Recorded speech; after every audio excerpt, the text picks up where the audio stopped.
3장에서 큰 기적이 일어났죠. 날 때부터 걷지 못하는 분이 예수님의 이름의 능력에 힘입어서 걷고 뛰며 예루살렘 성전에서 하나님을 예배하게 됩니다. 그 기적은 온 이스라엘 백성들을 놀래킬 뿐만이 아니라 예수를 죽인 사내들인 공의회가 그 당시 정치적 실세, 종교적 실세들한테는 너무나 큰 충격이고 타격이었을 거예요. 예수만 죽이면 모든 것이 다 끝날 수 있다고 생각했는데 갑자기 그의 제자들이 비슷한 일을 행하면서 결국은 많은 사람들이 예수를 따르게 된 겁니다. 결국 이제 4장에 보면 우리 초대교회 예루살렘 교회와 초대 예루살렘 교회와 구세력인 유대 종교 사이에 이제 갈등이 빚어지는 장면이 일어나는데, 결국 사람들이 그 기적을 다 함께 봤기 때문에, 증거가 있기 때문에 유대 종교 지도자들이 베드로와 요한을 계속 감금하지 못하고 풀어줄 수밖에 없는 그런 상황입니다. 그래서 오늘 본문 말씀 보시면 요한과 베드로가 사도들과 예루살렘 초대교회 성도들에게 다시 와서 일어날 일들을 다 알리는 그런 모습으로 오늘 본문 말씀이 시작합니다. 뭘 얘기했을까? 당연히 성령님께서 함께 하셔서 얼마나 담대하게 그들의 위협에도 불구하고 자기네가 예수 그리스도의 이름을 그들에게 증거했는지 전한 것 같아요. 그 말을 듣고 그 보고를 받고 교회가 기쁨으로 하나님께 기도하는 내용이 오늘 본문 말씀의 전체예요. 그래서 25절 보면 시편 2편을 인용하면서 기도를 해요. 어찌하여 열방이 분노하며 족속들이 허사를 경영하였는고, 세상의 군왕들이 나서며 관리들이 함께 모여 주와 그의 그리스도 대적하도다 하시노다. 이렇게 쭉 기도하는 내용이에요. 여러분, 보통 우리 삶에 큰 어려움이 닥쳤어요. 아주 도전적인 문제가 우리를 찾아왔어요. 여기 우리 초대교회가 위협받는 것처럼 엄청난 세력이 우리를 음해하려고 하고 있어요. 그러면 우리는 보통 뭘 위해서 기도하죠? 막 금방 연상되어지는 어떤 그런 개념이 보호하심일 거예요. 하나님 우리를 보호해 주십시오. 살아야 되니까. 근데 오늘 이 기도 내용을 이렇게 보면 제일 두드러진 게, 이분들은 보호에 대한 관심이 별로 없었던 것 같아요. 사실은 이 기도 내용을 보면 두 가지로 이렇게 나눌 수가 있는데, 하나님 이거 해주세요.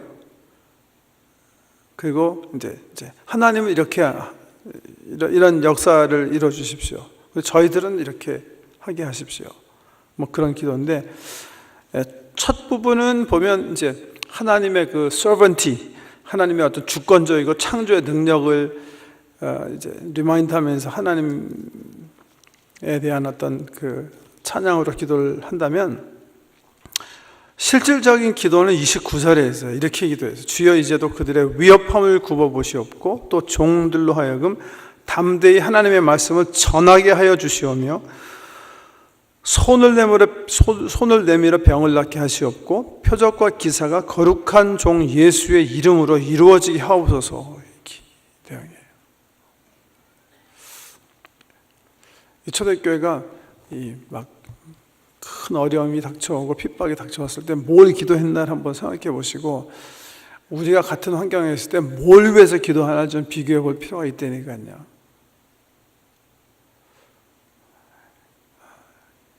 이 초대교회 공동체는 그 위협, 그 핍박 앞에서도 기도 내용을 이렇게 생각해 보면 아마 그 기도 내용을 쉐입한 거는 우리 예수님께서 마지막 승천하시기 전에 한 말씀인 것 같아요. 오직 성령이 너에게 임하시면 너희가 권능을 받고 예루살렘과 온 유대와 사마리아 땅 끝까지 이르러 내 증인이 되리라. 같이 그 말씀처럼, 주님, 지금 우리를 위협하는 세력이 있지만 우리로 하여금 더 담대하게 하십시오. 우리 성령으로 충만하게 하셔서 더욱 강해지게 하십시오. 그래서 우리로 하여금 담대하게 하나님의 말씀을 증거케 하십시오. 이게 초대교회의 기도였어요. 오로지 우리가 전도를 통해서 하나님의 나라를 세워가게 하십시오. 그러기 위해서 우리 하나님께서는 저희들로 하여금 여러 가지 역동적인 성령의 역사가 일어나도록 병든 자가 낫게 하시고 성령을 통해서 여러 가지 표적들이 나타나도록 역사해 주십시오. 그래서 하나님 나라가 세워지게 하십시오. 그렇게 기도했다는 거예요. 조금 사뭇 다른 거 느끼십니까? 하나님 제발 우리를 살려주십시오. 제발 우리를 보호해 주십시오. 악의 세력으로부터 우리를 구원해 주십시오. 악이 우리를 때리지 않도록 하는 기도이기보다는 아주 담대하게 어떻게 이렇게 초대교회는 그렇게 담대할 수가 있었을까? 제 생각에 두 가지 이렇게 좀 이렇게 근거가 있는 것 같아요. 첫 번째는 기도 초엽에 고백하는 그 기도 뭐라고 했어요? 여기 보면 24절에 한 마음으로 하나님께 소리를 높여 이르되 대주제여 천지와 바다와 그 가운데 만물을 지으신 이시오.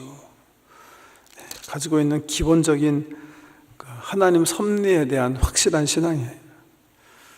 아무리 대적이 강하고 뭐 실세고 정치와 종교를 다 휘고 흔드는 사람이고 그런 사람이 핍박할지라도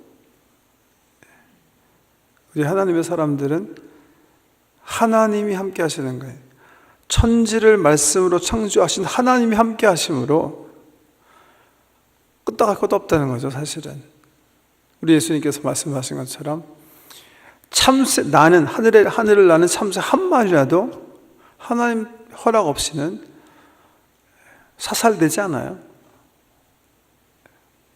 죽지 않아요. 떨어지지 않아요. 그 신앙이에요.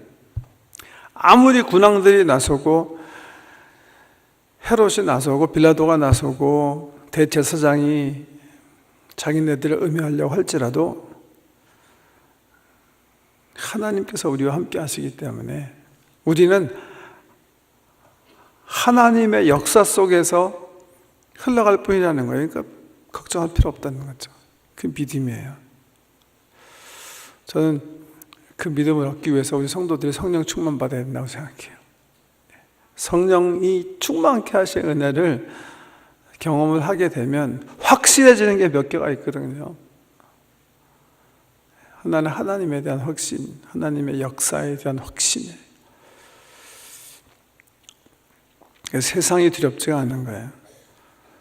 하찮은 무슨 대대사장이니 뭐 이런 세력들이 두렵지가 않은 거예요.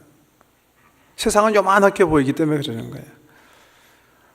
내가 만난 하나님이 너무 크게 보이기 때문에 이런 어리석은 그 위협 앞에서 조금도 꿀리지 않는 거죠. 비굴해질 필요가 없는 거죠. 아니 그냥 비굴해질 생각이 안 나는 거죠. 그럴 필요가 없으니까. 왜? 나와 함께 하신 하나님이 얼마나 크신 하나님인데 여기 고백하는 대로 대주제시고 로드 오브 로드고 온 우주를 창조하신 하나님인데 그 하나님이 정말 나와 함께 계시고 그분 속의 역사가 지금 그분 속에 있는데 내가 왜 두려워합니까? 이게 확실하지 않으니까 두려운 거겠죠, 그죠? 바로 그거예요. 그것 때문에 안 두려운 거예요. 그 전까지는 무서웠는데 성령이 오시기 전까지는 베드로나 요한이 거리만 날살려를 하고 그 똑같은 사람들 앞에서 도망갔지만 성령께서 이들과 함께 하시니까 하나도 안 무서운 거예요.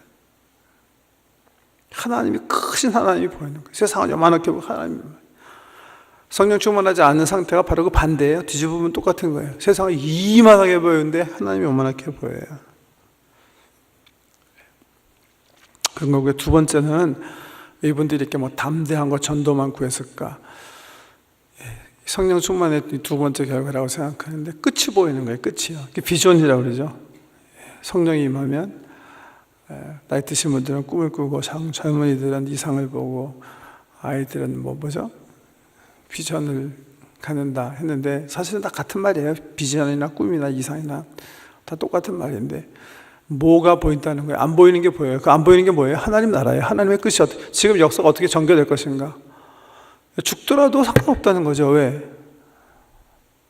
열로 끝나는 게 아니니까. 그 전까지는 확실하지 않았거든요. 근데 하나님을 만나고 성령님을 통해서 내가 세계관이 확실해지면 물론 죽는 건 기분 나쁘겠죠. 얻어맞으면 아프고 다 기분 안 좋은 거겠지만 걔도 사실은 상관없다는 게 궁극적으로는 괜찮다는 거예요. 왜?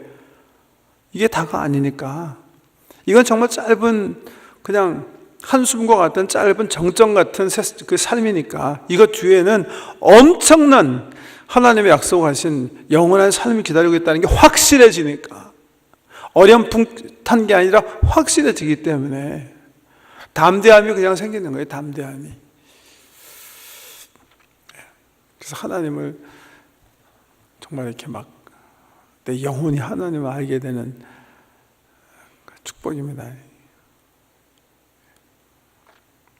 하나님이 나와 함께 하시고 역사하시기 때문에 세상을 요만하게 보고 하나님은 크게 보이고, 또 하나님께서 지금 이끌고 나가시는 내가 살고 있는 삶이 어떻게 끝나는가가 보이는 거예요.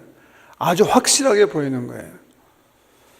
그러니까 두려움이 없는 거예요. 그러니까 죽어도 좋다 하는 그런 고백을 할 수 있고, 이 포커스가 그냥 이 사도 공동체가, 초대교회가 성령이 충만했을 때 아주 클리어한 거예요. 포커스가 뭘 위해서 내가 살아나가야 되고, 내 삶의 목적이 뭐고, 내가 무엇을 왜 살아야 되고 하는 것이, 그건 뭐예요?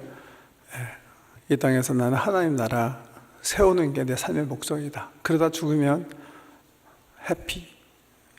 그것 때문에 지금 이 유태인들이 제일 큰 세력이 교회를 의미하고 지금 사도들을 핍박하고 있는데도 그냥 웃으면서 기도하는 거예요.